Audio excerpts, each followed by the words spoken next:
When kids are in sports, there is a very good chance they're going to fail. Yeah. And I think failure is such an important part of that. I get the gift of sitting around people with tremendous life experiences. And I just get to listen. Mental health is absolutely important, and you're going to find help and community in that. So I want to destigmatize it by talking about it. Yeah.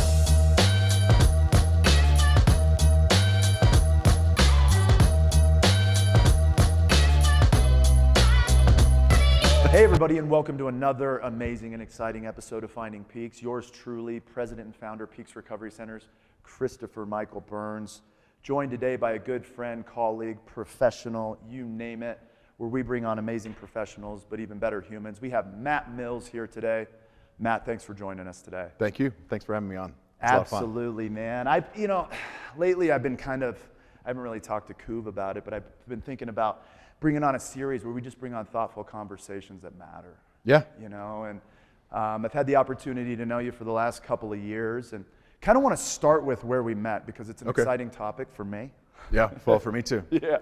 And that's in the jiu-jitsu gym. And I've been talking a lot about the jiu-jitsu gym and framing it in the context of just authentic, opportunistic, and connected communities. So much so that in a couple weeks here, we're going to be bringing on Professor and Professor DC as well. But why did you join jiu-jitsu? I think this is really telling because what we do here at Peaks Recovery is engage people in communities and allow them for a moment, maybe the first moment in their life, to experience something so authentic that you get to experience every day, and that's being seen, valued, and heard. What was that like, and why'd you do it? Well, why I joined started out, it was why my kids joined first. So we'd been listening to the podcast, and my sons were younger at the time, like 9 and 10.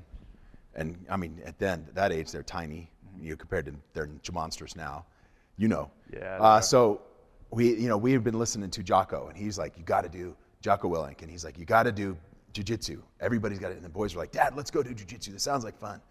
And so it was at a time where they were trying out different things, and I was like, guys, I don't know anything about this. Yeah. I said, we could do something. And I said, let's talk about it. And I made them ask me for like 6 months. And then one day in the summertime, it was like it was coming into summer. And I was like, let's just go down to this gym, Prime, and let's try it out. And so we signed up. Cam was there. No, somebody else was there who was a brown belt at the time. I can't remember his name. He ended up going to another gym.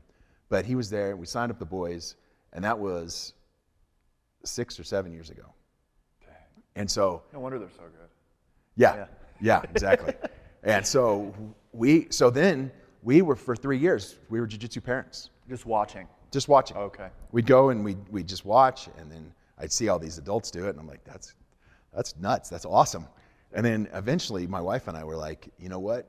We were like, I was actually at a pretty low point in my life.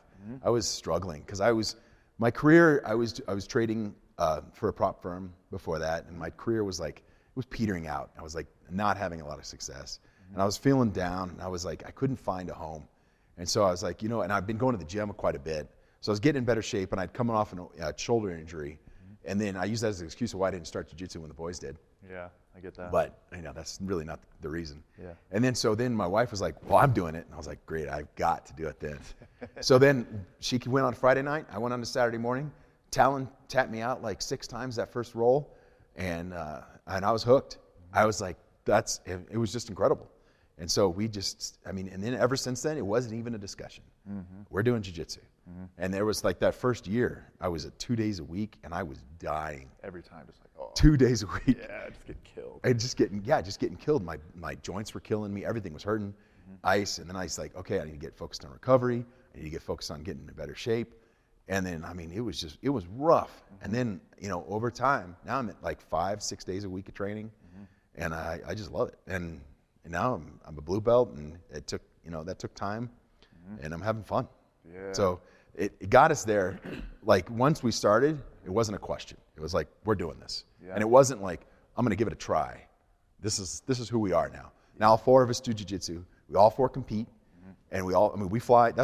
We stopped skiing. We stopped snowboarding. I love this. Yeah. We that's all we do. We take 1 vacation a year that's not jiu-jitsu. I love how you piggyback some off of the jiu-jitsu things too. Yeah. It's great. Yeah. Since we're here. Yeah, since we're here. Yeah, since we're going to be in Florida, we'll stay an extra day and go to the beach Yeah. for pants. Exactly. Yeah, I thought that was pretty cool. Maybe we'll do that next year. Yeah. It's really, really cool.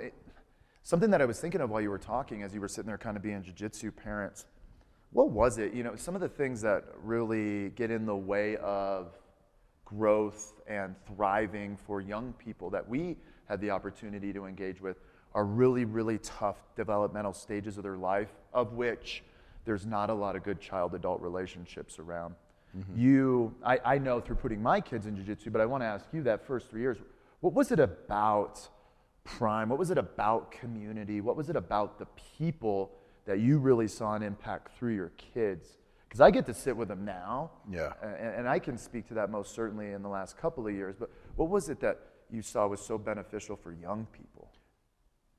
Everyone who starts jiu-jitsu sucks at jiu-jitsu. There is, I don't care if you're a D1 wrestler like Tyler, you know, or if you're, a black belt in karate. Like, I don't know if you know the older guy, Steve. Yep. Yeah, but I mean, everybody who starts jiu-jitsu sucks at it. And you go out, and if you go compete, when you suck at something, you're gonna lose. And they kept losing.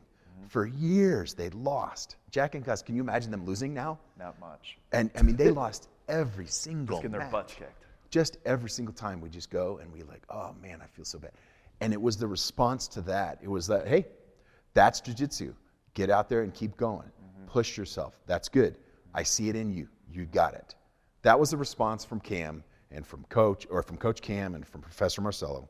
That happened every single time. And from all the other professors that went and coached. Everybody who there, the whole time, they're like, no big deal. Move on. And I think that kids need that. Like, they're scared to fail. But in jiu-jitsu, you're going to fail for a long time. And then even when you win, you're going to fail again. Yeah. So that's what you start to learn this life lesson that we talked about before, which is like failure is a part of this process. Yeah, failure is part of life. And you've got to get good at failing. I was talking to Jay the other day, which is another jiu-jitsu friend, and we were talking about our jobs, because a lot of times in our jobs, like I'm a real estate agent and he's a mortgage broker, and a lot of times, we don't get the deal done, and we fail, and it's like, okay, that's fine. We got to keep moving. That's what's great about jiu-jitsu and life and everything, is because it really does reflect life. As you're gonna fail, and you got to pick yourself up and keep going. What are you gonna do? Quit? That's just not an option for me. Right. It's not an option, especially if we're trying to drive into what is so important, which is today. And I love what you talk about in the failure piece as it pertains to kids and the developmental stages of life. I think sometimes we miss that opportunity today to really engage with that and wrestle with that. And to your point, so long as we're putting, Coop said before the show, we'll be the sum total of the 7 closest people around us. Instantly, as we thrust into community, Professor and Cam and some of these adults, young adults and mature adults become these connective tissue, if you will, to the family system, and really foster and engage growth one day at a time. It's so interesting because when I got into recovery at 22 years old, I had not a lot of that growing up. And so they said, go to Alcoholics Anonymous. And I'm like, well, I don't want to go to Alcoholics Anonymous. It doesn't make sense. But I show up there. They keep saying, never give up. They say one day at a time. They say, keep coming back. They're great humans. There is failure because it's a part of life, but we show up 24 hours at a time and we put our best foot forward. And I just love that your kids have the opportunity. I got a question for you. I know this is your podcast. Oh, good. I love it. When you were in high school, were you in a sport? Yeah. You were? Yeah. And what sport was that? Basketball and football. Basketball and football. Yeah. Okay. Now, I mean, did you have a very positive coach in that experience? Yeah. And a lot of times it was like that one bright light that I had. Okay. I remember on my junior year, right into my chemistry, you're going to love this. People are going to love this. I actually have a college degree as well. But so on my chemistry final, junior year, I remember my mom was addicted. My dad wasn't in the picture. My mom had actually came to me that year and said, and bless her heart, it was just where we were at. She's like, hey, I just don't have anywhere for you to live this year. I don't know what to tell you. And I said, well, I'm going into my senior year, Mom. This is crazy. It's nuts. So I'm sitting with a buddy, and anyway, I ended up living with him my senior year. But prior to that, I'm sitting there on this chemistry final. And I know the chemistry final is going to inform football season next year. Like, I have to get a C on this thing. But I look at the material, and I know none of it. So I write a letter to Miss Rom. Miss Rom's a friend of mine on Facebook. Oh, yeah? Yeah, I know Miss Rom. Like, I was like, I've already wrote her. You do not know what you've done for me. As a sober adult. Yeah. So I write this thing, and I said, Miss Rom, the only thing good in my life, the only thing that I'm looking forward to, the only thing that gives me any hope is playing football and playing basketball with my friends. I understand if you all need to take that away because I have bad grades and I don't show up and I had 48 absences and it's part of the rules. And I understand that and I respect the rules. But Miss Rom, if you take this away, I'll lose everything. I won't graduate high school. I won't care about having a place. I'm just being very honest. If I can't play football and I can't be here, that's what I do. And she gave me a C minus. She gave you a C minus. She gave me a C minus, dude. That was a gift. And it was a gift from God. Yeah. And I got help. And so there was people who showed up on my path, talk about community, the Miss Roms, the basketball coaches, the football coaches, the Coach Cromarties, where I would look up and just say, I'll do anything you tell me to. Yeah. Because I trust and believe in you so much. Well, and it's what's interesting about that is in life, when kids are in sports, there is a very good chance they're going to fail. Yeah. And I think failure is such an important part of that. It's like that you go and put yourself out there. You're going to win or you're going to lose. But what's amazing about that is the process. And a lot of other aspects of life, it's not the clear line. Yeah. That's why kids need sports. They need some sort of sport. Yeah. They need to put themselves out there, fail. They need to win. They need to win sometimes. They need to lose sometimes. Yeah. They need to understand how that works because that's life. It creates it really instantaneously. Yeah. It's like Kuv, he's like this lacrosse player doing all these things, shattered his knee. It's junior year, he's going to do this, that, and the other thing. All these.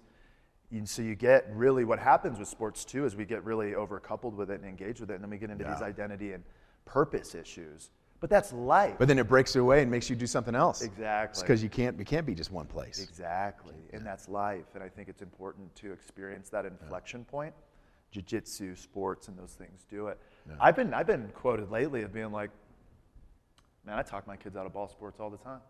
Yeah. Yeah. Because you get so much more of the physicality, talk about what we do, the somatic opportunity to release in community. Sometimes when you put hands on each other, and I know it happens in yoga and it happens, but a lot of times in mixed martial arts, you have this community. And I think it's very rare to have a community where we go in. I couldn't believe it when I first started. Yeah. That like at 6:30 a.m. I'm like signing this waiver. I'm like, these dudes are killing each other. But they're like best friends. Yeah. It's like they would do anything for each other. They look like they're gonna kill each other. Yeah. They bring themselves to that, and then they're like hugging afterwards, laughing about it. It's so beautiful. Saying, dude, that was awesome. It's so cool, and that's I think that's a very unique thing to mixed martial arts, or maybe it's specific to our gym or Brazilian Jiu-Jitsu or whatever it might be, but to be able to like really put some force on somebody and then release it and then give them a hug and tell them to have a great day, man. Yeah. And wish them well, and you know that they believe it and mean it. Yeah. That's a really cool thing to be a part of. It's hard to put a word on what that is. Because it's something different. That's for sure. Yeah. The only thing I can relate it to is something that I say all the time, and it's that piece where, it's nice to be seen, valued, and heard in your family, and oftentimes that's synonymous with a good, healthy family system. But it's a whole different bag of worms to experience that in community. Yeah. To be real valued in community, and I think a lot of times that's what a lot of our clients struggle with is they have been devalued in community because they've been attached to kind of a wrong community or a negative community. Or their family itself is a bad community. Exactly. Yeah. How did Matt comes from a huge family, 8 siblings. Yeah, well, 7 siblings. 7 siblings, 8 kids in there. Yeah, 8 kids in their family. And everybody chooses different communities and engages with different things. How have you steered clear, or how have you potentially been a part of these negative communities and found your way out of them to be sitting where you're at today? That's a great question.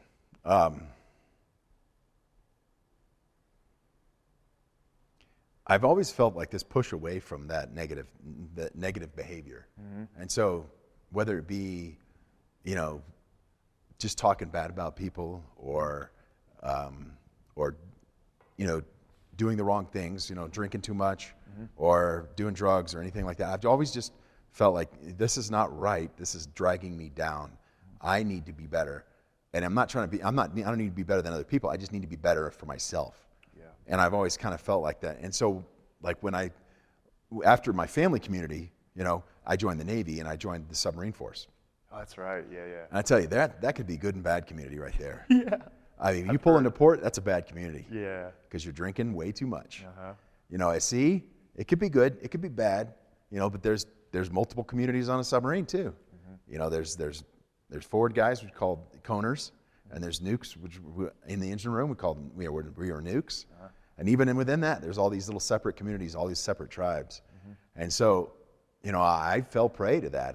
I was part of the bad community. I went out and drank too much, encouraged people to drink, and it affected me. It affected my health. And then, but eventually I felt like, and I don't know what it was that I just decided I'm going to put this down. Did you go to college, or did you go to the Navy at 18? At 18, Okay. yeah. 17 actually. Jeez. Yeah. Dang. Yeah, I went to boot camp and then in Orlando, and then I stayed there for power school. Okay. And then I went to Prototype in South Carolina. Then I went to San Diego, stayed there for 8 years. Cool. So I was on the Salt Lake City for 5 straight years. Then I went to shore duty, and then they found out that I was going to get out. So they sent me right back out to sea as an LPO. And I just got to do another deployment, finish out my last year. So how many years were you in? 10 years, 6 months, and 23 days. And 4 hours. He's like, I remember. I think it was right around 4 or 5 hours, but it was different time zones. So. Yeah, you bring up a good point too. And what was that transition like out of there? That was tough. I mean, honestly, I got out and I was adrift for a long time. I was going to hike the Pacific Crest Trail, so I had that goal. So that was my first thing I was going to do. So I had this whole plan. I laid it all out. I got my food all boxed up. I got everything ready to go. And then the night before I went down to Mexico with my buddies, and we went and I ate at this Brazilian steakhouse. Oh no. And I got up the next day and I was like, I'm good. I'm sorry. And we drank way too much that night. Yeah. And so they dropped me off at the trail, and I'm hiking by myself, with like 60 pounds on my back, and I had not hiked but more than a few miles. I get about 5 miles in, and I start throwing up, and I'm crapping myself, and I'm throwing up, and I had food poisoning. Oh my God. So I hiked another 15 miles, and I was like, yeah, it was rough. I stayed the night. I finished the next day. I stepped over a rattlesnake that morning. It scared the poop out of me. Yeah. And then I called a friend up and said, I'm done. And they're like, what? And I was like, you don't understand the night I just had. Yeah. And that was a big failure for me. So that was like my first big goal right after I got out of the Navy, and I just fell flat on my face. Yeah. But then I decided, all right, I'm gonna leave San Diego. So I moved to Fort Collins, and that's where Robin and I met. Oh, okay. And so Robin, in a sense, she really helped me there because we started dating like 5 minutes after I moved to town, literally. I love it. You're like, hey. She helped me move my stuff into my storage unit. We knew each other in high school. We dated in high school. Oh, okay, cool. But back when I was 15, and now we're 30. Wow. And so we started dating, and then I got a job right away. I got an apartment, and then we got engaged. We bought an engagement ring 3 weeks after we started dating. That's cool. And we were engaged and then our first date was September 11th, 2005, and we were married in May of 2006. Oh, wow. Yeah. Sweet. And we've been married coming up on, 18 and a half years. Is it love at first sight? Well, not really first sight. Yeah, I always tell Cass, I was like, I love you. She's like, yeah, right. Yeah, but it was like, we were connected. That's cool. And she, big backpacker. She's been in like grad school or something? What's that? Was she in grad school when you guys? No, she had just finished medical school and residency, and she was actually in her first practice. Oh, wow. Cool. And I was going to college. I started going to college, and I was working a job at a factory. Okay. And then we moved to Indiana, and then so once we started having kids, I stayed at home with the kids, and I kind of put college and everything on pause. And I actually never finished college, but then I'd worked my way into the financial markets, and I'd gotten into that career later on. Yeah. But for a long time, I stayed at home with the boys, and I homeschooled them. Yeah. How long did they homeschool all the way through this grade? All the way through 7th grade. Okay, cool. Yeah. Yeah, I really love that setup that you have for them now. That's a killer situation where they kind of have a hybrid schedule, and And I have a unique situation with my sons, like where we're really close, sometimes a little too close. Yeah. No, I think it's the right amount. You know, it's interesting, man. And I thought to myself, is I going to bring this up today? And I am now.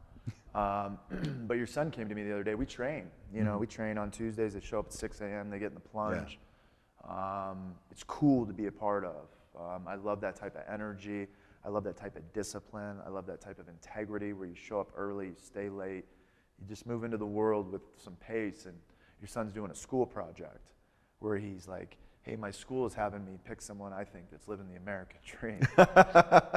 And I didn't know this. Yeah. And he said, I just think it makes me emotional kind of talking about it because, I would have never been asked that 20 years ago. And, I even told my wife, and I was like, man, I can't believe it. I was like, that's really cool, She's like, that's awesome. And it's interesting because I look at his father, and I think that's someone I would consider to be living the American dream. Because you come out of situations and adversity and difficult things, and no matter what, we just show up. It's this very recovery-oriented thing.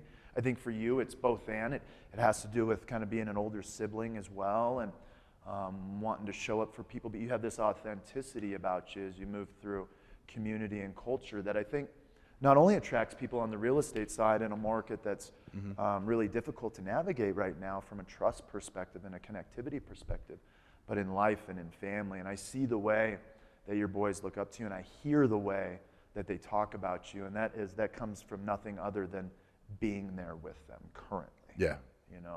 Which is really, really powerful, man. And so to have you on the show today, the gift is all mine. Oh, I appreciate it. This is fun. Really, really appreciate it. I wanted to touch on something that when I first met you, or maybe just after I met you, I had learned, but I learned about it specifically before we went to a World Master Jiu-Jitsu tournament. Okay. And I learned that you had a health issue, a pretty significant health issue, not just a health scare. This is a very serious thing. Yeah. Would you be willing to talk about Sure. that a little bit and how that message came and what you did? Yeah. So, in jiu-jitsu, we bang our heads all the time. Yeah, we do. So I'd been suffering from vertigo in class, and I was like, this is not making sense. And it was like, it was bad. And so I went to my primary doc, and I was like, hey, listen, I don't know what's going on, and so let's get an MRI done. He's like, it's probably nothing. He said, but I'm going to send you to physical therapy, and I'll get you an MRI. You're getting dizzy all the time. It's like vertigo, and like I stand up, and everything would spin. Okay. I had to stop training for a while because of it, because I could not. Every time I leaned back, everything was just spinning. It was bad, and so anyway, so I get the MRI. So I get the result. I go to the MRI, and I'm like, this is nothing. I'm just going to. You're going by yourself. I'm like, this is this is nothing. Yeah. I get home, and already the results on my computer, and I open up the thing, and it said you have a lesion in your brain, and in the center of it's a central neurocytoma most likely. And I was like, you have a brain tumor. And I was like, I have what? What? And I called my wife up, and she's on the way to a meeting. And I was like, I really wish I wouldn't open those results up. And I told her what it said, and she's like, do you want me to come home? And I was like, I have no idea. I don't feel anything. I'm numb. Yeah. And then, so she's the medical professional, not me. Yeah. So I was like kind of trying to take cues from her because I'm like feeling like I got hit by a truck. Yeah. And so she's like, all right, well, I'm going to go to my meeting and I'll come back. So she comes back early, and she's just bawling. And I'm like, oh shit. Yeah. I'm in trouble. Yeah. Like I'm in big trouble. And so, yeah, it was like, if like that cue of that reaction was so shocking to me because she does not cry very often. Stoic. And she's very stoic and very driven person. And so when that happened, I was like, it was a terrible shock. Mm-hmm. And I was like, what am I going to do? I had no idea. Mm-hmm. So for weeks, or for like a week, we didn't know what was going on. So I was like, okay. So we immediately called. I got a buddy of mine who's a neurosurgeon, and I play poker with him. And so I was like, dude, I'm going to come see you. I was like, I need to get in as soon as possible. He got me in a couple days. Wow. And I go down there, and he's like, I'm not touching this. this is too rare. He's like, I don't know what the heck to do with this. And so and so in the meantime, like the 3 days before that, some of my wife's partners had said, okay, this is what you're going to do. And you're going to go to MD Anderson in Texas. That's what you're going to do. And so we just said, roger that, and went and did it. And so I got on the phone with MD Anderson. I got a referral sent, and then we got an appointment. So my wife and I fly to Houston. Like, this is the next week. And the whole time I'm like, my mind is on fire. I don't know what's going on. I made the mistake of Googling it. And I'm like, I'm dead. Yeah. I'm dead in 6 months. And so, which, that's been a year, so come on, calm down a little bit. But it's like, I was terrified. And so I called my dad up that day, and I told him, I was like, and he's like, the way you face this is going to define the way your boys look at you. And so that really gave me the strength to sit up and say, this is a fight that I'm going to fight. I'm not going to just be okay. And I'm going to pick myself up and be the dad and the husband that I have to be, because I don't have a choice. And then, so we went to Houston, and we're talking to the best neurosurgeons in the country, and it's benign, but like the surgeon said, he said, there's nothing benign about a tumor that sits right in the center of your brain. Yeah. And so we go, and initially he's like, we're going to take it out. We're going to get it scheduled for like next week, and it's coming out. And I'm like, dang, it's in there deep. Yeah, it's right. And so it's terrifying. So it's like, and there's complications. And so it's gonna, when it comes out, and it's gonna come out someday, it's gonna change me. And so I have to understand that and face that, because they separate the brain in half, and then they go in, and then they cut the corpus callosum, and then they have to go into the ventricle to take it out. And so that's, and then there's going to be complications. And so that's in the future, and I have to face that. And it's hard to face it. But so then anyway, back to the story. I have to go back and forth. I actually took my younger son, Gus, with me one time, and we go back and forth, had multiple MRIs. I mean, 2.5 hours in an MRI machine is awful. And I go every 4 months to get an MRI. I've got one coming up. But we, in the process of all this, and then we go and we fight in tournaments. And I'm like, can I go fight in a tournament? And the surgeon's like, I don't care. It's no big deal. And then I show him a picture of me and then right before I went to Masters Worlds, and you were there, you saw this whole thing. I got tossed with a Sotogari, and it landed right on my head, and it knocked me clean out. It was bad. Yeah. If you look at the video, it's pretty bad. I had heard your story, just a piece of it, like a week before. Right, so you're like, oh no. Oh, wow. What's going on? And my wife runs out on the mat, and they kick her off. Yep. And I had made a terrible noise when I got knocked out, and I wasn't moving. And I could not believe when I looked at the video how long I just laid there. Yeah. And it was scary. Anyway, so I could pick myself. I showed him that video because I was actually going to see my surgeon 2 days later. Mm-hmm. So we went from Vegas to home, and then home to Houston. Robin and I did. And I showed him the video, and he's like, wow, you're really knocked out. I was like, he's like, but your MRI looks good, because I got an MRI the next day. Okay, thank God. Yeah, make sure it didn't Yeah, I know, right? Wow. So it's stable now, but eventually it's going to have to come out. But right when we were in Vegas, 2024, just the gift that never stopped giving. My dad calls me up, and he's got stage 4 lung cancer. Wow. And so I said, Dad, the way you handle this is going to define the way your children look at you. And he's like, that's right, Matt. That's right. And so it's he's doing really well right now. Is he? But but it's like he and I have had this unique experience this year where we've looked death in the eye and say, not today. Not today. Yeah. And so it's going to come, but it's not today. Yeah. So, and it's hard to face it, and it's hard to talk about it. Mm-hmm. And we don't really talk about it at jiu-jitsu. I've mentioned it to a couple guys. I was like, dude, I'm going through this. Yeah. And they're like, they were like, oh no, do you need help? And everybody at the gym's like, do you need anything? And you know, we've actually relied on like Sarah has been a great help from the gym to help come handle the boys and stuff like that while we go to Texas. So, but it's been tough, but I've just rededicated myself to the things that I find most important in life, which is really just my family. Yep. And I want to be the best example of a father and the best husband I can be. And I hope I'm doing a good job. I think you're doing great, my man. So it's hard. Yeah. But it's tough. Yeah.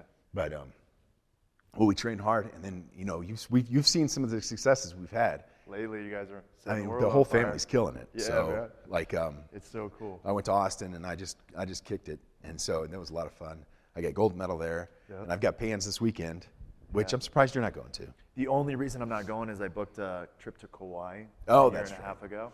Okay. So we're gonna do that, or else I'd be right there with you guys. Yeah. For sure. Yeah. Okay. Yeah, that's just such a unique and cool story of overcoming just a tremendous amount of adversity. And you know, at Peaks anymore, I was in a group of women last week. I've been just so blessed to be able to be in a peer group of clients at Peaks Recovery Mondays and Thursday nights. And I had 12 women in the group last week, and everybody's just dealing with quality of life issues. We actually didn't have anybody in there who was suffering from addiction.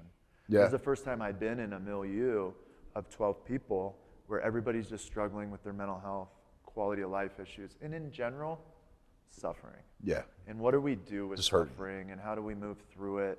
And you just gave just a really eloquent and connected presentation on like how you do that. And it doesn't mean that it's not going to be difficult. No. Plan for it to be difficult. Yeah. I had a good friend of mine who went through a similar situation about 10 years ago, and I sat down with him recently, and he said, plan for the best, and he said, plan for the worst, which we have. Yeah. You know, we finances in order, sat down with our estate lawyer and all that stuff. But the piece that I missed all this time, plan for the best. I had not planned to survive. Yeah, words matter. And when he said that to me, I was like, okay, I got to work harder. Yeah. And so that's not, I mean, I've been pushing myself, but now I have a purpose. I am planning for survival. Mm-hmm. It may not happen, but I'm planning for it. Yeah. I'm ready if I don't, and my family will be ready. Mm-hmm. But I am planning to survive. Yeah. And that's it's really difficult to see both sides of that coin. Mm-hmm. Especially when you're in a tough place. Yeah, especially when you're hurting so bad. Mm-hmm. And I couldn't even think that way for so long. So I feel for people who are suffering and they've got a terrible life situation, mm-hmm. and they're just trying to survive day to day. Mm-hmm. They haven't planned for the best or for the worst. They're just trying to make it to tomorrow. Yeah. And it's really, really cool, and in that effort of you putting that foot forward, like you look at the family system, and today you're not surviving, you're absolutely thriving. Oh, yeah. And it's just a really, really cool thing. And I think everybody can relate. The people that walk through the doors of our program have been hit with these things sometimes. Unfortunately, mm-hmm. for a lot of them, it happened in these really crucially important developmental years by people that they really should have been able to trust. Yeah. But these life circumstances and these events happen to people, and people need to move through it with community, with powers greater than themselves, with certain relationships.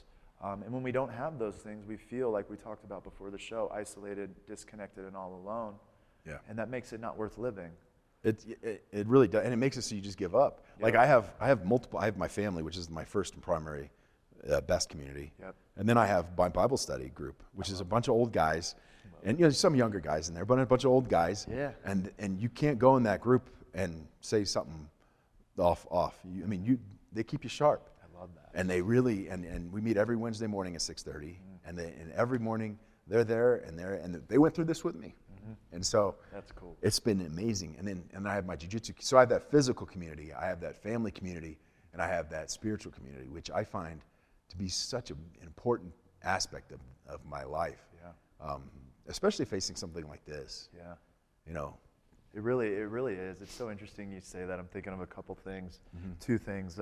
When I started in my recovery journey almost 17 years ago in July, they told me to go to this ratchety old ass church and meet in the basement at like 6:30 and ask this guy if I could be of service and this crazy stuff. And I'm like, you guys are insane. I was 22 years old and I had a plan to fail in life, and they were getting in the way of it. Yeah. And they went in there, and this guy, Steve, his wife's struggling right now. I think she's on hospice, but he was an amazing human to me. I walked in, and he was 30 years sober, man, and he was sweeping the floors of this Unitarian church.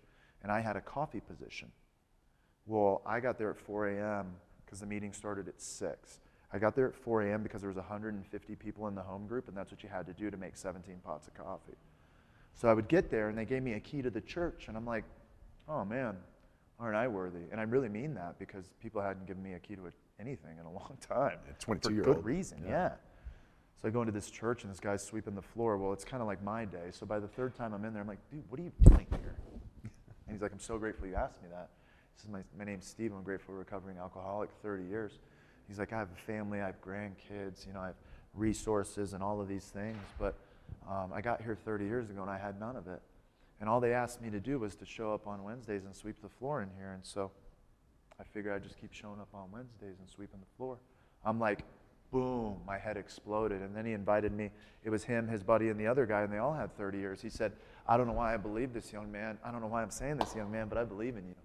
I was like, whoa, there's a second guy to ever tell me that my entire life outside of my dad. I said, holy crap, man. Well, I'll follow you since you believe in me, and there's not very many. It's not holy crap, it's the Holy Spirit. Yeah, right? It's alive and well. And so I show up with these guys, and I'm taking notes. They said, I'm getting chills. All I have to do is keep their coffee full. I'm like, oh my gosh, I'm the coffee guy, so this will be easy. It'd be like the 3 wise men. I was taking notes. They're like, talk to this person, talk to this person. Before you know it, I got done. I was surrounded with community and great people. And it reminds me of your Bible study. It's like, I get the gift of sitting around people with tremendous life experiences. Yeah. And I just get to listen. Yeah. When I learned that, that was really, really cool. You Yeah. know? And my life as a result of that is enhanced tremendously, because I don't have the best way. But I think we could figure it out. Yeah. I don't know. Yeah. I'm an idiot Yeah. fumbling through the dark. Exactly, man. But when I surround myself with people who know what they're doing, Yeah. well, they're idiots surrounded, fumbling around the dark. Yeah. But when we come together, Yep. we can figure something out. Yeah, we all have pieces to the puzzle. Yeah, because we've all failed in different ways, and we've all figured it out. And so sometimes, we need that, and we need, oh yeah, I've been there. Yep. I've messed up like that before. You have that. I've messed up like that before. Oh, yeah. And that story is so important for so many people. I have messed up in so many different ways. Yeah. And you've messed up but we can see that in each other, that we've both messed up, but we come together and we can push. Yep. And that's why, I think you're such an invaluable component of both my sons' lives, because I see somebody who's made mistakes, who's figured some stuff out, still a faulted human being, and they can learn from you. And so that's why, it's when your 16-year-old says, or at the time 15, says, hey, I'm going to go hang out at 40-year-old dude. this 40-year-old dude's house and go lift with him. I'm like, who? Yeah, what? What? Chris? I was like, I know, I've talked to Chris a few times. Yeah. I said, I got a good feeling about this, but yeah, but I was like, okay, and let's see how this goes. Yeah. And then, but yeah. But there was, most 99% of the time I would have said no, but there was something that said, trust Chris on this. So, yeah.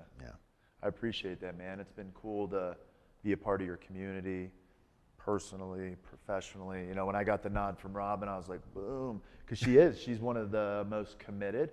Yeah. I really revere her discipline, the way she shows up in life and tackles this thing one day at a time. She's an example. Yeah. I tell you, when anybody thinks they're disciplined, Robin is up there. She's up there. And I've tried to knock the top off, but the way I'm just like, man, I'm falling behind here. Yeah. I mean, we looked at how many jiu-jitsu classes we started the same within a day of each other. Yeah. She's got over 100 classes more than me. Wow. 100. Holy smoke. Yeah. And she did she blow out her knee? She had an ACL, and then she had an ACL surgery, so. She was back in 6 months. She was back in 6 weeks. She was back on the mats in 6 weeks. Wow. And she was dead. I think she was going, before that. But I mean, she just never left. She's fully recovered and she's kicking ass. and Fully taking recovered. names. Yeah, I mean, she's just killing it. Yeah, like We're both ranked #1 for pans. That's what I'm saying. Like, Yeah. I got my money on black, for sure. Yeah. Well, man, hey, I appreciate you just blessing us with your presence today. Family, community, and culture. One of the greatest connected men in those corners that I had the opportunity to connect with. Grateful that I could introduce you to the viewers here at Peaks Recovery Centers, where mental health matters. You clearly live a life where it matters to you, and thank you so much. It does, and I want to say something before we finish about mental health. It's such a stigmatized thing in our culture, and I want to encourage people to go get the help they need. Yeah. When I was struggling, and I didn't really talk much about this, but before I started jiu-jitsu, well before that, I was really struggling, and it took me forever to go get help. And I went and found a therapist, and he was very, very helpful in my journey. And so I want to encourage people, especially, I'm a veteran, and a lot of veterans are just like, they're just not going to do it. And I think it's so important. Yeah. And so I want to encourage anyone. Mental health is absolutely important, and you're going to find help and community in that. So I want to destigmatize it by talking about it. Yeah. That's a big deal, and I didn't even know that about you. Yeah. I just figured you were doing something that was working. So it's a multitude of things, and I appreciate you mentioning that too, and especially as it pertains to veterans. Yeah. Because we have a lot of veterans, combat veterans, military service members, who just have kind of been indoctrinated with this idea that I don't need any help. Yeah. And I've learned throughout the process of working with a lot of courageous and heroic people, specifically veterans, that's just not the case. We all need each other, and there's an opportunity on the other side of that phone call, so I appreciate you mentioning that. Colorado Realty, to connect with the best realtor in Colorado, specifically Colorado Springs, actually just won an award. And it wasn't a Cal Award, it was a Bison Award. It was a Bison Award. Let's go. What was that Bison Award about? It's charging the storm. Charging the storm, so charging into adversity instead of turning away from it. Yep, because I started out in the toughest year of real Yeah, estate. you did? And I've been kicking butt, so I'm having a lot of fun. Yeah. I absolutely love it. Yeah. It's a new career path for me. I've been at it for just about a year now, and I'm just having a blast. Yeah. So, I know the people that have had the opportunity to work with you revere that opportunity. I know just in a couple business professional conversations with you, just the way that you hold presence and show up for other people and care about humans, it's kind of like it's really connected with in community, and I think that's probably why you're one of those 10% of realtors that is doing what they need to do one day at a time to make not just their lives, but the people around theirs better. yeah, my goal in real estate is not to make myself super rich with real estate. I'm not too worried about that. Yeah. My goal is to help people, and really it's been a really great fit for me. Yeah. So. We appreciate you, Matt. Until next time, we'll check in after Pans and Yeah. Worlds in August. Hopefully we're bringing home the cling, cling, cling, cling. You better be. All over the place. So, hey, man, I appreciate you coming on. Thank you so much. Hey, thank you, Chris. All right, guys, until next time, peace.